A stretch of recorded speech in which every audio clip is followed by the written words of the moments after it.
Travel-Wise with Phil Blizzard. News, views and interviews. Hello, I'm Phil Blizzard with Breaking Travel News podcast from the Arabian Travel Market Day 3. Today's real news, well, I suppose the news has been the success of this first in-person, face-to-face travel show anywhere in the world. The Arabian Travel Market in Dubai, the Dubai World Trade Center. And story-wise here on the Breaking Travel News podcast, well, I can tell you what, we're going to be talking about, finding out about the Dubai Expo and also about one of the biggest projects in Saudi Arabia. They're coming your way. And let me remind you that we've been out and about around the show collecting a large number of video interviews, all of which are online at Breaking Travel News. Let's have our first interview coming your way on the Breaking Travel News podcast. Breaking Travel News at the Arabian Travel Market. We're taking a look at the biggest event that's going to be happening this year and into next year, Expo 2020. Sue, give us an overview of why you are here and the key messaging you're putting out.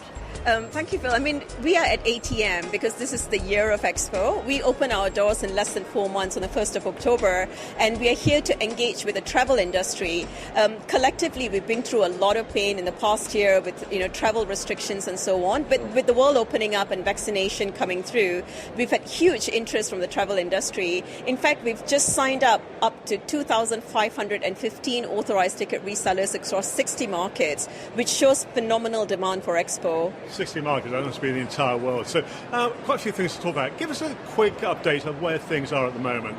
So essentially the construction of the site has been complete. The countries are putting the finishing touches to their pavilion. So when the visitors actually arrive in October, they'll be able to see 192 countries within one location. So imagine going from United States to Uganda, from Jamaica to Japan, all within a site which is twice the size of Monaco. It is going to be fantastic for the visitors to come through. A lot of events and a lot of specific days. So I believe the different countries will have their own day to speak of. Yes, what we have is we have a series of national days and honor day celebrations. We have 182 days of Expo and we have more than 190 countries participating. So you can imagine on some days you'll have 2 countries celebrating their national days. And the national day celebrations are going to be so much fun because not only will you have a flag raising ceremony, you will have a parade or a procession by the countries. You will also have a series of business delegation coming through.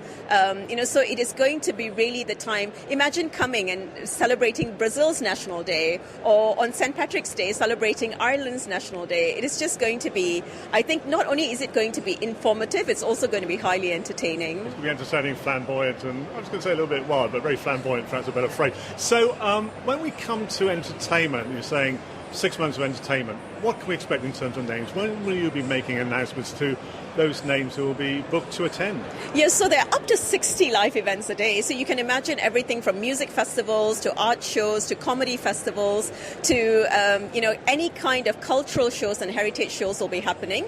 We expect to release our programming starting from summer this year. So you can actually start taking. So if you're interested in ballet from Monaco, for example, here is the place to come and watch it. If you'd like to watch a cultural performance from Malaysia, here would also be the place for us to come and see it. Look out for us and our announcement in summer. You will start seeing some of the big names, the celebrity concerts, the artists coming through during that time. Now, technology is so important these days in all aspects of life and entertainment and tourism. What can we expect on the technology side at Expo 2020?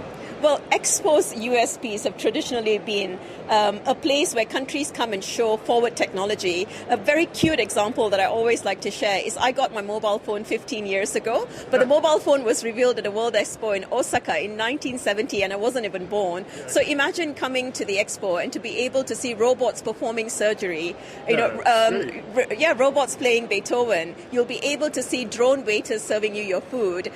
You'll be able to see the most sensitive telescope ever made. So from a technology perspective, it's some incredible innovations are coming together. But it's not only about fun and exciting technology, but it's also technology about how can we make the world a more sustainable place? How do we build buildings better? How do we plan our cities better? How will we be flying in the future? What will aircrafts be looking like? So there's a whole raft of things from so every much, sector. Yeah, and so much for us to talk about. So let's sort of wrap things up with Grippy on spot. Give us a 30-second guided tour around the site of Expo 2020. Okay, so you come in and you will go to Al Wasl Plaza, which is a 17-story high projection dome. believe you and me, you will never see anything like this in your life, a venue for concerts. Then you will then start taking a tour of all the countries. So you want to go to Peru, you want to go to Chile, you want to go to Myanmar, you want to go to Jamaica. You'll be able to see all of that. You'll end your day with a major concert or a really interesting art festival, and then dine on some of the most wonderful food that you can experience. So everything wrapped up. And you've wrapped it up in 30 seconds. So, Sue, thank you very much indeed for joining us on Breaking Travel News. Absolute pleasure. Thank you, Phil. And from Dubai across to Saudi Arabia now as we take a look at a major project at a UNESCO World Heritage Site. Travel-wise with Phil Blizzard. News, views and interviews. Breaking Travel News, travelling around the Arabian Travel Market, and I've just come across a New Yorker, guess where? On the Saudi Arabian stand. So, Jerry, what are you doing here?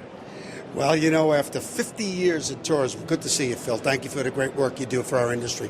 But after 50 years in tourism, I have the privilege of being the CEO of the Diriyah Gate Development Authority to fulfill the Crown Prince's vision to make Diriyah one of the great travel destinations in the world. And what a wonderful backdrop behind it. So give us an overview of the project. Well, we're a UNESCO World Heritage Site thanks to the King Salman, the custodian of the two holy mosques. He started the restoration of the birthplace of the kingdom in 1998. Now we're building a 10-kilometer concentric master plan around that to attract 25 million people to Riyadh. So regarding this master plan, give us an overview of what visitors can expect. Yeah, first phase, which we're coming at it a ground with now, we'll have assets finished by the end of this year, believe it or not. We'll have 19 hotels, which are under development now, one already under construction, a whole system, 7 kilometers of parks. We open up 19 restaurants in the first quarter of next year, full infrastructure to take 6,000 residences, new universities, new souks, the largest civil engineering and tourism project in the world right now. Sounds very enormous. And you mentioned the hotels there. What's going to be the range? What type of hotels are you going to have? Yeah, with the kingdom opening up to tourism now, and we opened up to 49 countries plus Macau and Hong Kong in September of 2019. We were doing 55,000 visas a week thanks to the dynamic Ministry of Tourism, but then we had to shut it down to COVID. So now when you look at 100 million people coming to the kingdom in the next 10 years, we have to make sure that we're ready to receive 25 million in Riyadh. So that will require hotels, residences, a full tourism structure. But we are not a theme park. We're the birthplace of the kingdom. So today is meant high-end, 4 and 5 star. I guess you've got to make that distinction. You're not a theme park. You have a huge heritage site there. So how are you going to sort of market it that way? Well, we're going to say that come to the kingdom. It's rich, hundreds of years of culture and heritage. Diriyah is almost 400 years old. So we have a major project in Riyadh that we're thrilled about called Diriyah. But that's meant to be pop culture. That's a theme park. That will take millions of people, and it's fabulous. But we are culture and heritage. We're the birthplace of the kingdom, and we're the house of Al Saud. You mentioned phase one. Give us a quick snapshot of what we can expect in the following phases. Yes, well, phase one, we're almost done. A lot of infrastructural work, several $1 billion worth to get the master plan in. But we have the first hotel under construction of 19, the first museum of 9 museums, the first 19 restaurants of 100 restaurants, the first 2 parks of 100 parks. So there's a lot happening right now. So you're here at ATM. What's your key message? And also, it's great to be able to meet people face to face, isn't it? After so much time on Zoom and everything else. Haven't we? You and I have been around a long time, isn't it? Good to be back in public.